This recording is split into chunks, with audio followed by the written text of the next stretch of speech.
Anjar education society संचालित शिल्पाश्रय विद्या मंदिर में मैं पूजा गोस्वामी कक्षा 4 में हिंदी विषय पढ़ाती हूँ। आप सभी का हमारी ऑनलाइन क्लासेस में हार्दिक स्वागत है। आज की हमारी हिंदी की क्लास में हम हमारा 7वां पाठ दीपावली पढ़ेंगे। भारत त्योहारों का देश है। भारत के सभी त्योहार हमारी भारतीय संस्कृति के प्रतीक है। हमारे जीवन में इन त्योहारों का बहुत महत्व है। यही त्योहार हमारे जीवन में आनंद और खुशी भरते हैं। बिना इसके हमारा जीवन बिल्कुल ही नीरस हो जाता है। त्योहार ही हमारे जीवन में आनंद और उल्लास का संचार करते हैं। हमारे भारत देश में हम कई प्रकार के त्योहार मनाते हैं, लेकिन उन सभी त्योहारों में से दीपावली हमारे देश का मुख्य त्योहार है। इसीलिए तो दीपावली को त्योहारों की रानी कहा गया है। दीपावली भारत देश में मनाए जाने वाले सभी त्योहारों में से सबसे बड़ा त्योहार है। बच्चों, आप जानते हैं दीपावली का त्योहार क्यों मनाया जाता है? तो दीपावली का त्योहार इसलिए मनाया जाता है क्योंकि इस दिन श्री राम रावण को पराजित करके 14 साल का वनवास पूर्ण करके अयोध्या वापस लौटे थे। श्री राम के अयोध्या वापस लौटने की खुशी में अयोध्या की प्रजा ने अपने घर, मार्ग और पूरी अयोध्या को दीपों से सजाकर श्री राम का स्वागत करके इस दिन को दीपावली के रूप में मनाया था। बस ठीक उसी दिन से हर साल आश्विन मास की अमावस्या को दीपावली का त्योहार मनाया जाता है।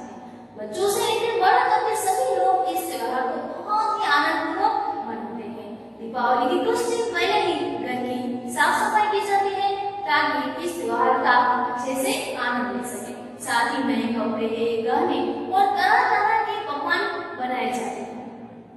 दीपावली के दिन अपने घरों को लोग दियों और रोशनी से सजाते हैं, सुंदर सुंदर रंगोलियां बनाते हैं। दीपावली के दिन सूर्यास्त के बाद शाम को धन की देवी लक्ष्मी जी की पूजा की जाती है और उसके बाद बच्चे बड़े सब मिलकर पटाखे जलाते हैं। दीपावली नए कपड़े, गहनों, मिठाइयों और पटाखों का त्योहार है जिसे सब बड़े ही चाव से मनाते हैं। तो बच्चों, इसीलिए दीपावली हमारे देश का मुख्य त्योहार है। दीपावली हमारे जीवन में नया संदेश लेकर आती है क्योंकि दीपावली बुराई पर अच्छाई और अंधकार पर प्रकाश की जीत का प्रतीक है। अब हम दीपावली के बारे में जानने के बाद अब हम हमारा पाठ समझेंगे। तो आप अपनी किताब के पाठ से आज खोलिए। पाठ 7 दीपावली। बच्चों, पाठ समझने से पहले हम पाठ में आने वाले कुछ कठिन शब्द देखेंगे और साथ ही उनके गुजराती अर्थ भी जानेंगे, जिससे कि आपको पाठ समझने में आसानी हो। तो इसके लिए हम हमारे पाठ के शब्दार्थ देखेंगे। तो सबसे पहला है दीपावली यानी दिवाली, सब यानी बधा, पटाखे यानी फटाकड़ा, रोशनी यानी प्रकाश, त्योहार यानी त्योहार। तो यहाँ पर हमने हमारे 7वें पाठ के कठिन शब्द और उनके गुजराती अर्थ देखे। अब इसके बाद हम देखें तो हमारे पाठ में 3 सुंदर से चित्र दिए गए हैं। ये तीनों चित्र दीपावली से संबंधित है। तो चलिए अब हम हमारे इन तीनों चित्रों को देखते हैं और जानते हैं कि दीपावली के दिन पे क्या क्या हो रहा है। तो हमारे सबसे पहला हम हमारा चित्र देखें तो उसमें एक हमें खुशहाल परिवार दिखाई दे रहा है। घर को रोशनी, दियो और लैंप से सजाया गया है। साथ ही हम देखें तो माँ और बेटी सुंदर सी रंगोली बनाती हुई दिखाई दे रही है। घर के सभी लोगों ने नए कपड़े पहने हैं और सभी लोगों के चेहरों पर एक सुंदर सी मुस्कुराहट है, यानी कि दिवाली होने की वजह से सब लोग बहुत ही खुश हैं। अब हम हमारा दूसरा चित्र देखें तो हमारे दूसरे चित्र में आपके जैसे ही छोटे छोटे हमें 3 बच्चे दिखाई दे रहे हैं। दीपावली होने की वजह से वो तीनों बच्चों पटाखे फोड़ रहे हैं और पटाखे फोड़ने में उन्हें बहुत ही खुशी हो रही है। और साथ ही हम देखें तो एक सुंदर सी रंगोली भी हमें दिखाई दे रही है। उसके बाद हमारा तीसरा चित्र देखें तो तीसरे चित्र में हमें दिए दिखाई दे रहे हैं और साथ ही सुंदर से लैंप भी दिखाई दे रहे हैं। और हम यहाँ पे देखें तो एक सुंदर सी रंगोली भी है। तो यानी कि दीपावली होने की वजह से हम देखें तो सब लोग बहुत ही हमें खुश दिखाई दे रहे हैं और उन्होंने अपने घरों को बहुत ही अच्छे से सजाया हुआ है। बच्चों, हमने हमारे पाठ के शब्दार्थ भी देखे और तीनों चित्र भी देखे। अब हम हमारा पाठ समझना शुरू करते हैं। तो चलिए अब हम हमारा पाठ समझते हैं। आज दीपावली है, यानी कि आज दीपावली का त्योहार है। सब लोग बहुत खुश हैं। दीपावली के त्योहार होने की वजह से सब लोग बहुत ही खुश हैं, क्योंकि दीपावली सबका सबसे प्रिय त्योहार होता है। सबने नए कपड़े पहने हैं। दीपावली के त्योहार पर सभी लोग नए कपड़े पहनते हैं। सबके दरवाजों पर तोरण बंधे हैं। सभी लोगों ने अपने घर के दरवाजों पर सुंदर से तोरण बांधे हैं। तोरण वो मंगल प्रसव का सूचक चिन्ह होता है। सबके घर साफ सुथरे हैं। दीपावली के त्योहार आने से पहले ही सब लोग घर की साफ सफाई करते हैं, जिससे कि वो त्योहार का आनंद अच्छे से ले सके। इसलिए सबके घर साफ सुथरे होते हैं। बच्चे पटाखे फोड़ रहे हैं। बच्चों के लिए अगर कहा जाए तो दीपावली यानी कि पटाखों का त्योहार। इस दिन बच्चे बड़े मजे से तरह तरह के पटाखे फोड़ते हैं और बहुत ही खुश होते हैं। सब जगह रोशनी ही रोशनी है। दीपावली का त्योहार अगर हम देखें तो मानो वो रोशनी का त्योहार है। सभी लोग जगह जगह पर दिए, लाइट और लैंप से तरह तरह की रोशनी करते हैं, जिसकी वजह से चारों ओर हमें रोशनी ही दिखाई देती है। दीपावली त्योहारों की रानी है। हमारे भारत देश में हम बहुत सारे त्योहार मनाते हैं, लेकिन उन सभी त्योहारों में से दीपावली सबसे मुख्य त्योहार है। इसी वजह से ही तो दीपावली को त्योहारों की रानी कहा गया है। इस दिन धन की देवी लक्ष्मी जी की पूजा होती है। दीपावली के दिन धन की देवी यानी कि लक्ष्मी जी की पूजा की जाती है, जिससे कि लक्ष्मी जी की कृपा हमेशा हम पर बनी रहे। दीपावली को दिवाली भी कहते हैं। दीपावली का दूसरा नाम हम देखें तो वो है दिवाली। दिवाली हर साल आश्विन मास में आती है। यहाँ पे कहा गया है कि दीपावली हर साल आश्विन मास में आती है। पाठ समझने के बाद अब हम हमारे 7वें पाठ का स्वाध्याय देखेंगे। तो हमारे स्वाध्याय का प्रथम प्रश्न है, निम्नलिखित हिंदी नाम के पास गुजराती नाम लिखिए। यानी कि प्रश्न नंबर 1 में हमें यहाँ पे हिंदी नाम दिए गए हैं और उनके सामने हम उनके गुजराती नाम लिखेंगे। तो सबसे पहला है दीपावली, इसका गुजराती नाम है दिवाड़ी। दूसरा है तोरण, यानी कि उसका गुजराती नाम है तोरण। उसके बाद तीसरा है सब, जिसका गुजराती नाम है बधा। चौथा है पटाखे, जिसका गुजराती नाम फटाकड़ा। पांचवा दरवाजा, जिसका गुजराती नाम है दरवाजो। उसके बाद छठवा आखिरी त्योहार, जिसका गुजराती नाम है तहेवार। प्रश्न 1 के बाद हमारा दूसरा प्रश्न है, निम्नलिखित प्रश्नों के उत्तर लिखिए। प्रश्न नंबर 2 में 3 प्रश्न दिए गए हैं, तो हम इन तीनों प्रश्नों के उत्तर लिखेंगे। उनमें सबसे पहला प्रश्न है, आज सब लोग क्यों बहुत खुश है? तो उसका उत्तर हम लिखेंगे, आज दीपावली है, इसलिए सब लोग बहुत खुश है। उसके बाद दूसरा प्रश्न है, दीपावली के दिन लोग कैसे कपड़े पहनते हैं? तो उत्तर हम लिखेंगे, दीपावली के दिन लोग नए कपड़े पहनते हैं। हमारा तीसरा प्रश्न है, दीपावली के दिन किसकी पूजा होती है? तो उसका उत्तर है दीपावली के दिन लक्ष्मी जी की पूजा होती है। तो प्रश्न नंबर 2 में हमने तीनों प्रश्न देखे और उन तीनों के हमने उत्तर भी देखे। अब उसके बाद हमारा तीसरा प्रश्न है, कोष्टक से सही विकल्प चुनकर खाली जगह भरिए। प्रश्न नंबर 3 में 5 खाली जगह दी गई है। उन 5 खाली जगहों में हम ऊपर दिए गए कोष्टक में से सही विकल्प चुनकर हम खाली जगह में लिखेंगे। तो सबसे पहली खाली जगह हम देखें तो है, लोग दीपावली के दिन दरवाजाओं पर खाली जगह बांधते हैं। तो कोष्टक में हम देखें तो हम सही विकल्प कौन सा चुनेंगे? तोरण। तो यहाँ पे हम लिखेंगे तोरण।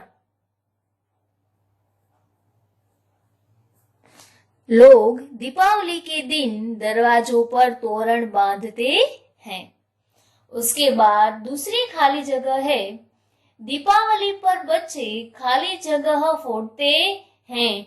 अब हम कोष्टक में से देखें तो हमारा सही विकल्प है पटाखे। तो यहाँ पे हम लिखेंगे पटाखे।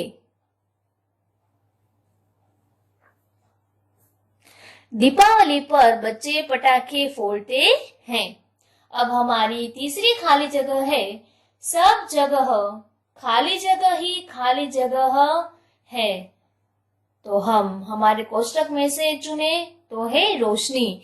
तो हम यहाँ पे दोनों खाली जगह में रोशनी लिखेंगे। तो सब जगह रोशनी ही रोशनी है। उसके बाद हमारा चौथी खाली जगह है, दीपावली खाली जगह की रानी है। तो कोष्टक में से हम चुनेंगे त्योहारों और यहाँ पे हम खाली जगह में लिखेंगे त्योहारों। दीपावली त्योहारों की रानी है। उसके बाद हमारी आखिरी खाली जगह पांचवी, दीपावली हर साल खाली जगह मास में आती है। तो यहाँ पर हम लिखेंगे आश्विन। तो कोष्टक में से चुनकर हम यहाँ पे लिखेंगे आश्विन। दीपावली हर साल आश्विन मास में आती है। अब हमारा चौथा प्रश्न हम देखें तो वो है, चित्र देखकर उसके नीचे त्योहारों का नाम कोष्टक से चुनकर लिखिए। प्रश्न नंबर 4 में 6 चित्र दिए गए हैं। ये 6 चित्र 6 त्योहारों के हैं। अब हमें चित्र देखकर यह पहचानना है कि वो कौन सा त्योहार है और ऊपर दिए कोष्टक में से हमें त्योहार का नाम चुनकर उनके नीचे लिखना है। तो सबसे पहला हम चित्र देखें तो पहले चित्र में बहन अपने भाई को राखी बांध रही है। तो राखी का त्योहार बच्चों कौन सा होता है? तो वो होता है रक्षाबंधन। तो हम कोष्टक में से चुनकर यहाँ पे लिखेंगे रक्षाबंधन।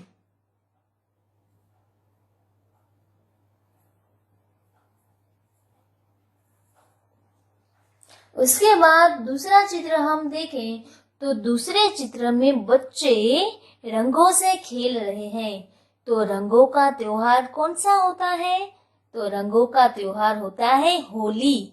तो कोष्टक में से हम चुनकर लिखेंगे यहाँ पे होली। तीसरे चित्र में हम देखें तो हमें एक मस्जिद दिखाई दे रही है और 2 लड़के प्यार से एक दूसरे से गले मिल रहे हैं। तो ये कौन सा त्योहार होता है? तो ये होती है ईद। तो कोष्टक में से हम यहाँ चुनकर लिखेंगे ईद। अब उसके बाद हमारा चौथा चित्र हम देखें तो उसमें हम देखें तो कई लड़के इकट्ठा होकर मटकी को फोड़ रहे हैं। तो मटकी फोड़ कौन से त्योहार में होती है? तो वो होती है जन्माष्टमी में। तो ऊपर से हम चुनकर लिखेंगे यहाँ पे जन्माष्टमी।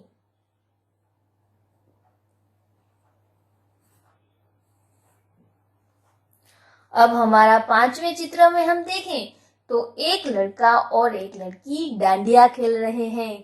तो डांडिया कौन से त्योहार पे खेला जाता है? तो नवरात्रि में। तो कोष्टक में से हम चुनकर लिखेंगे नवरात्रि।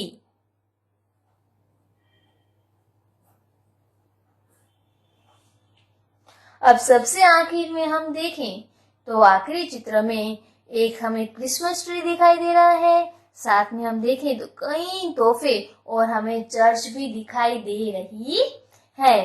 तो ये कौन सा त्योहार हुआ? तो ये त्योहार है क्रिसमस। तो ऊपर के दिए गए कोष्टक में से हम चुनेंगे क्रिसमस और हम यहाँ पे उसे लिखेंगे। तो बच्चों, प्रश्न नंबर 4 में हमने चित्र देखकर पहचाना कि ये चित्र कौन से त्योहार के हैं और कोष्टक में से उनके सही नाम चुनकर हमने उनके नीचे लिखे। बच्चों, अब हम हमारा 8वां पाठ समझेंगे। हमारे 8वें पाठ का नाम है फल फूल। बच्चों, फल हमारे स्वास्थ्य के लिए बहुत ही महत्वपूर्ण है। फल खाने से हमारे शरीर के विटामिन और कैल्शियम की कमी दूर होती है। हमें हर रोज अपने आहार में फलों का सेवन करना चाहिए और हमें हमेशा ये बात याद रखनी चाहिए कि हम जो फल खा रहे हैं वो फल हमेशा ताजे और गुणानुसार होने चाहिए। नियमित फलों का सेवन करने से हमारे स्वास्थ्य बहुत ही अच्छा रहता है, क्योंकि फल हमारे शरीर के लिए बहुत ही फायदेमंद होते हैं। तो चलिए अब हम उनके कुछ फायदों के बारे में जानते हैं। फलों में कार्बोहाइड्रेट होता है, जिससे कि हमारे शरीर को एनर्जी मिलती है। फल खाने से हमारा पाचन तंत्र भी अच्छा रहता है, जिस वजह से हमारी पाचन संबंधी सारी समस्या दूर होती है। नियमित फलों का सेवन करने से हमारा हृदय स्वस्थ रहता है। फलों से हमारी रोग प्रतिकार शक्ति भी बढ़ती है, जिससे कि बीमारियों के खिलाफ लड़ने में वो हमें बहुत ही मददरूप होता है। विटामिन सी युक्त फल खाने से हमारी त्वचा और बाल संबंधित सारे रोग दूर होते हैं। तो बच्चों, फल खाना हमारे सेहत के लिए बहुत ही जरूरी है। तो आज से हम फलों का नियमित सेवन करेंगे। फलों के बाद अगर अब हम फूलों की बात करें तो प्रकृति की सबसे सुंदर रचना अगर हम किसे कहें तो वो है फूल। जैसा कि आप सब जानते हैं कि फूल बहुत ही सुंदर होते हैं। फूलों की सुंदरता बहुत ही निराली होती है। फूल पूरे वातावरण को महका देते हैं। विश्व में तरह तरह के फूल होते हैं। उन सभी फूलों के रंग और खुशबू अलग अलग होती है। फूल को पवित्र माना जाता है, इसलिए तो वो भगवान को अर्पित किए जाते हैं और पूजा में भी हम फूलों का उपयोग करते हैं। फूल सम्मान का प्रतीक है, इसीलिए तो जब कभी हमें किसी नेता या किसी महापुरुष का सम्मान करना होता है, तब हम उसका सम्मान पुष्पगुच्छ या फूलों की माला द्वारा करते हैं। तो फूल प्रकृति की सबसे सुंदर रचना है। बच्चों, प्रस्तुत पाठ में फल और फूल के चित्र दिए गए हैं, तो उन चित्रों को देखकर हम पहचानेंगे कि वो कौन से फल और कौन से फूल है, और साथ ही उनके हिंदी और उनके गुजराती नाम भी हम जानेंगे। तो अब आप अपनी किताब में पाठ 8 खोलिए। पाठ 8 फल फूल। बच्चों, प्रस्तुत पाठ में फल और फूल के चित्र दिए गए हैं। ये चित्र देखकर हमें पहचाना है कि वो कौन से फल और फूल हैं, और साथ ही उनके हिंदी और उनके गुजराती नाम भी हमें जानने हैं। तो सबसे पहले हम हमारे पाठ में फलों के चित्र देखेंगे और उन्हें पहचानकर उनके गुजराती और उनके हिंदी नाम हम अच्छे से पढ़ेंगे। तो हम हमारा सबसे पहला चित्र देखें तो सबसे पहले चित्र में हमें कौन सा फल दिखाई दे रहा है? तो वो है आम। आम को गुजराती में कहते हैं केरी। अब हमारा दूसरा चित्र देखें तो हमारे दूसरे चित्र में है केला। केला को गुजराती में कहते हैं कीड़ू। उसके बाद हमारा तीसरा चित्र हम देखें तो हमारे तीसरे चित्र में है सेब। सेब को गुजराती में कहते हैं सफरजन। उसके बाद चौथे चित्र में हम देखें तो है अनार। अनार को गुजराती में कहते हैं दाड़म। हमारे पांचवें चित्र में हम देखें तो पांचवें चित्र में है अंगूर। अंगूर को गुजराती में कहते हैं द्राक्ष। उसके बाद हमारे छठवें चित्र हम देखें तो छठवें चित्र में है संतरा। संतरा को गुजराती में कहते हैं संतरू। हमारे सातवें चित्र में हम देखें तो हमारे सातवें चित्र में है मुसम्बी। मुसम्बी को गुजराती में कहते हैं मौसम्बी। हमारे आठवें चित्र में है अमरूद। अमरूद को गुजराती में कहते हैं जामफल। हमारा नौवां चित्र देखें तो नौवें चित्र में है चिक्कू। चिक्कू को गुजराती में क्या कहते हैं? चिक्कू। उसके बाद हमारा 10वां चित्र हम देखें तो उसमें है जामुन। जामुन को गुजराती में कहते हैं जांबू। हमारा 11वां चित्र हम देखें तो वो है पपीता। पपीता को गुजराती में कहेंगे पपैयू। और सबसे आखिर में हमारा 12वां चित्र है तरबूज, जिसको गुजराती में कहते हैं तरबूज। तो बच्चों, यहाँ पे हमने फलों के चित्र देखे और साथ ही उनके हिंदी और उनके गुजराती नाम भी हमने पढ़े। बच्चों, फलों के चित्र देखने के बाद अब हम हमारे यहाँ पे दिए गए फूलों के चित्र देखेंगे और चित्र देखकर पहचानेंगे कि वो कौन से फूल हैं और साथ ही उनके हिंदी और उनके गुजराती नाम भी हम पढ़ेंगे। तो सबसे पहला चित्र हम देखें तो सबसे पहले चित्र में कौन सा फूल हमें दिखाई दे रहा है? तो वो है गुलाब। गुलाब को गुजराती में कहते हैं गुलाब। गुलाब अलग अलग रंगों के होते हैं। उसके बाद हमारा दूसरा चित्र हम देखें तो दूसरे चित्र में है कमल। कमल को गुजराती में कहते हैं कमल। उसके बाद हम हमारा तीसरा चित्र देखें तो तीसरे चित्र में है सूर्यमुखी। सूर्यमुखी को गुजराती में कहते हैं सूरजमुखी। उसके बाद हमारा चौथा चित्र हम देखें तो चौथे चित्र में है गेंदा। गेंदा को गुजराती में कहते हैं गलगोटो। ज्यादातर वर्षा ऋतु में गेंदे हमें दिखाई देने को मिलते हैं। उसके बाद हम हमारा पांचवा चित्र देखें तो उसमें है गुड़हल। गुड़हल को गुजराती में कहते हैं जासूद। और सबसे आखिर में हम देखें तो यह है मोगरा। मोगरा को गुजराती में कहते हैं मोगरो। मोगरा की सुगंध बहुत ही प्यारी होती है। अब हम हमारे 8वें पाठ का स्वाध्याय देखेंगे। तो हमारे स्वाध्याय का प्रश्न नंबर 1 है, निम्नलिखित फूलों और फलों के पास उनके गुजराती नाम लिखिए। यानी कि यहाँ पर फूलों और फलों के हिंदी नाम दिए गए हैं और उनके सामने हम उनके गुजराती नाम लिखेंगे। तो सबसे पहला है आम। तो आम को गुजराती में कहते हैं केरी। तो यहाँ पे हम लिखेंगे केरी। दूसरा है तरबूज, जिससे का गुजराती नाम है तरबूज। उसके बाद है जामुन। तो जामुन को गुजराती में कहते हैं जांबू। उसके बाद हमारा चौथा देखे चिक्कू। तो चिक्कू को गुजराती में कहते हैं चिक्कू। उसके बाद पांचवा है गुलाब। तो गुलाब का गुजराती नाम है गुलाब। उसके बाद केला। तो केला को क्या कहते हैं? केड़ा। उसके बाद पपीता। पपीता का गुजराती नाम है पपैयू। उसके बाद सबसे आखिर में गुड़हल। तो गुड़हल का गुजराती नाम है जासूद। अब हम हमारा प्रश्न 1 देखने के बाद प्रश्न नंबर 2 देखेंगे।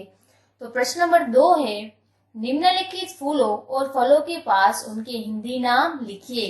बच्चों, प्रश्न नंबर 1 में हमने हिंदी नामों के सामने गुजराती नाम लिखे और प्रश्न नंबर 2 में हम गुजराती नामों के सामने उनके हिंदी नाम लिखेंगे। तो उसमें हम देखें तो सबसे पहला है गलगोटो। तो उसका हिंदी नाम है गेंदा। तो यहाँ पे हम लिखेंगे गेंदा। दूसरा है कमल। कमल का हिंदी नाम होगा कमल। उसके बाद हमारा तीसरा है सूरजमुखी। तो सूरजमुखी का हिंदी नाम है सूर्यमुखी। चौथा है सफरजन। सफरजन का हिंदी नाम है सेब। अब हमारा पांचवा है मोगरो। मोगरो का हिंदी नाम मोगरा। उसके बाद हमारा छठवा है दाड़म।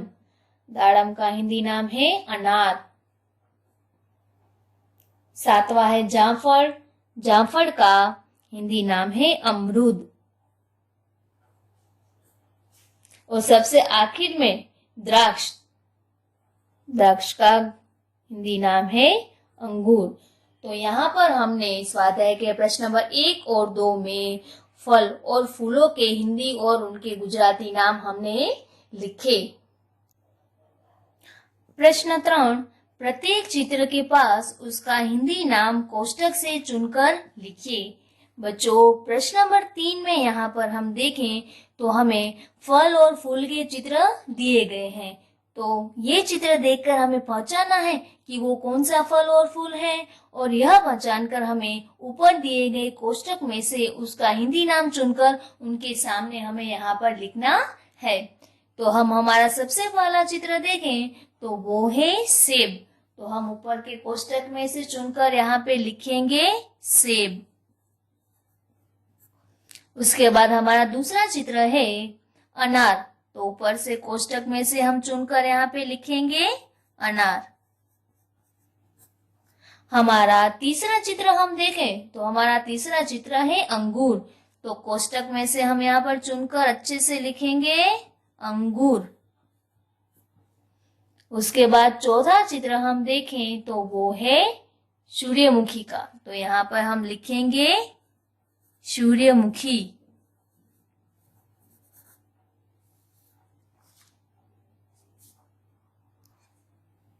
हमारा पांचवा चित्र हम देखें तो वो है अमरूद।